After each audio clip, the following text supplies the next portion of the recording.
لێرە بازارە کەمەرالتی یا ئیزمیرەیە وەکە گەلێک بازارên تورکیê لێرە jî zêdetirî ji sedê heştê ya firûşkaran Kurd in.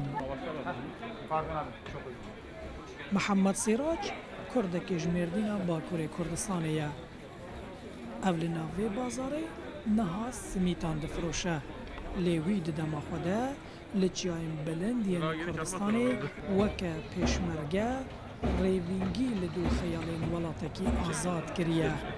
Wî di nav refên pêşmergeyan de gelek şev û roj, dem û devran dîtîne.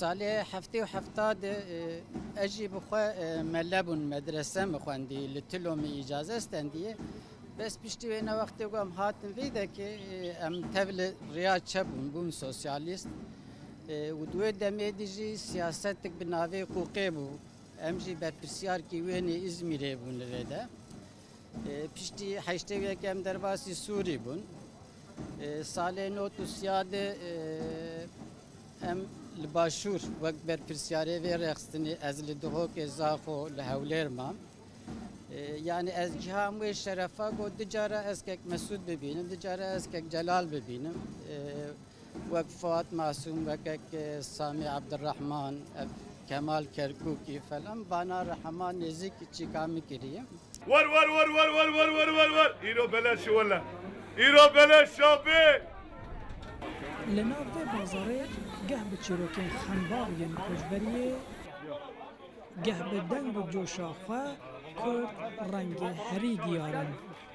Laliyekî korona, laliyê di rewşa aboriya Tirkiye giştî bûye sedem ku jiyan li pêşiya wan roj bi roj zehmettir bibe. Abi korona hengi attı jandara esnaf men zanim normalde jandara tüjü insan demin İşler maliyetin yani bir turist mürüstin ana ne kesti ne kes düşe yani hemen ancak ne kirayı medet ke ve ne nane medet ke ve Valla halim abi tedbirine zaten iş tünü iş nemayı hani halka yani meyzan ya Ahmet Karın yani neş bu tüşük raştını hem düşman hem ayakkabı düşfroşun hem çek düşfroşun ama kes yani normalde pahalı yani kesin haklı yani iş nemayı Li gorî amarên nefermên li İzmîrê derdora milyona ku nîv Kurd dijîn û sed û şêst û şeş hezarê wê ji bajarê Mêrdînê ne. Wev jî dike ji sedî 3.8 ya hemû xelkê Izmîrê. Di helbijartina herî dawiya Encumena Şaredariyê de HDP li Izmîrê 66,543 deng bi dest înan û bo partiya sêyem ji bo şaredariyê jî piraniya Kurdan piştgiriya CHP kirin. Ew dibêjin CHP ji me re tiştek nekiriye. Belediye alîkariyê nak. Tu bi rastî bêj. Min ev 13 salê me ez dibirim. Ev 13 salê me süreklî oya me wariya me nedayê. Îsal ji bona gitedî sirf were CHP vir kazancî me oy da CHP. Tabî were me onura xwe me zedelemîj nekir. Lakin were me goqey ve ew jî însan min ew jî ne însan. Tu bi rastî bêjin.